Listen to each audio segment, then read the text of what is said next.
Hello viewers, আশা করি সকলে ভালো আছেন। গণেশ পূজা উপলক্ষে বানাতে পারেন এই মোদক কোনো রকম মোল্ড বা ছাঁচ ছাড়াই অতি সহজে। একদম ট্র্যাডিশনাল পদ্ধতিতে মোদক বানানো দেখাবো। নমস্কার, আমি মৌ, আপনারা দেখছেন মৌয়ের সাথে রান্নাবান্না। রেসিপিটি ভালো লাগলে লাইক দিয়ে শেয়ার করে দেবেন। প্রতিদিন আরও নতুন নতুন রেসিপির জন্য আমার চ্যানেলটি সাবস্ক্রাইব করে রাখুন।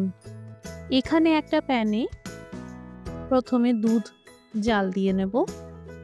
500 ml গরুর দুধ আছে। জোর আঁচে দুধ ক্রমশ নেড়ে যেতে হবে।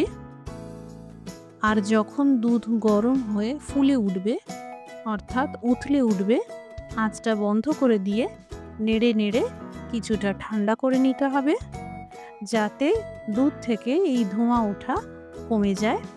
এবার আধা কাপ জলে মেশানো ভিনিগার দিয়ে দিলাম। হালকা হাতে নাড়তে নাড়তে এই দেখুন দুধ থেকে ছানা তৈরি হয়ে গেল। বেশিক্ষণ গরম জলেও ফেলে রাখবেন না, না হলে ছানা শক্ত হয়ে যেতে পারে। তাই সঙ্গে সঙ্গে 2-3 বার ঠান্ডা জলে ধুয়ে নিতে হবে। আধা লিটার দুধ থেকে এতটা ছানা পাওয়া গেল। এবার ভালো করে জল ঝরিয়ে নিতে হবে। ততক্ষণে এই দিকে ফ্রাইং প্যানে দিয়ে দিলাম আরও বাকি 500 ml গরুর দুধ। সুতরাং এই মোদক রেসিপিতে টোটাল 1 লিটার গরুর দুধ ব্যবহার করা হলো। ভালো করে গরম করে নিতে হবে। আপনাদের ইচ্ছে হলে ফুল ক্রিম গরুর দুধ দিয়েও এই মোদক বানাতে পারবেন। এবার মিশিয়ে নেব 1 চামচ এলাচ গুঁড়ো। বাজারের রেডিমেড এইরকম এলাচ পাউডার আপনারা মার্কেটে বা অনলাইনে পেয়ে যাবেন। দিয়ে দিলাম আধা কাপ চিনি। এখানে আধা কাপ চিনির বদলে আপনারা যতটা মিষ্টি খেতে চাইছেন সেই বুঝে চিনির পরিমাণ বাড়াতে পারেন। ভালো করে চিনি মিশিয়ে নেওয়ার পর যখন পুরোপুরি মেল্ট হয়ে যাবে, দিয়ে দিতে হবে এই আধা কাপ গুঁড়ো দুধ। এখানে গুঁড়ো দুধের বিকল্প হিসাবে আপনারা খোয়া ক্ষীর দিতে পারেন, আর যদি খোয়া ক্ষীর না থাকে এইরকম গুঁড়ো দুধ দিয়ে দেবেন। ভালো করে মিশিয়ে নিতে হবে। খেয়াল রাখবেন গুঁড়ো দুধের কোনো রকম ডেলা যেন না থাকে। কালারের জন্য দিয়ে দিলাম কেশর। এই কেশর দেওয়াতে কিছুক্ষণ পরে দেখবেন দুধ ফুটতে ফুটতে যখন ঘন হতে থাকবে, কালারটাও সুন্দর হয়ে যাবে। এবার আঁচটা মিডিয়ামে করে ক্রমশ নেড়ে যেতে হবে আর দুধ ঘন করে নিতে হবে।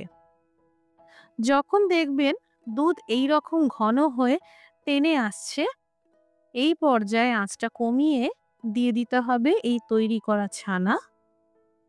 এবার হাই টু মিডিয়াম আঁচে আরও কিছুক্ষণ নেড়ে চেড়ে নিতে হবে আর মিশ্রণ একদম ঘন করে নিতে হবে। মিশ্রণ পাতলা রয়ে গেলে মোদক বানাতে সমস্যা হবে। এই দেখুন এতটা ঘন করে নিতে হবে। এবার আঁচটা বন্ধ করে দিলাম। এই মিশ্রণ ঠান্ডা করে নিতে হবে। এই দেখুন মিশ্রণ একদম ঠান্ডা হয়ে গেছে। এদিকে 10 থেকে 12টা পেস্তা নিয়েছি। ড্রাই ফ্রুটস কাটার দিয়ে এই পেস্তা কুচিয়ে নেব।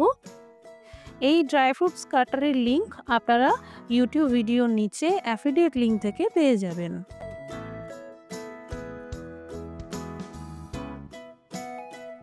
হাতে সামান্য ঘি লাগিয়ে নিতে হবে।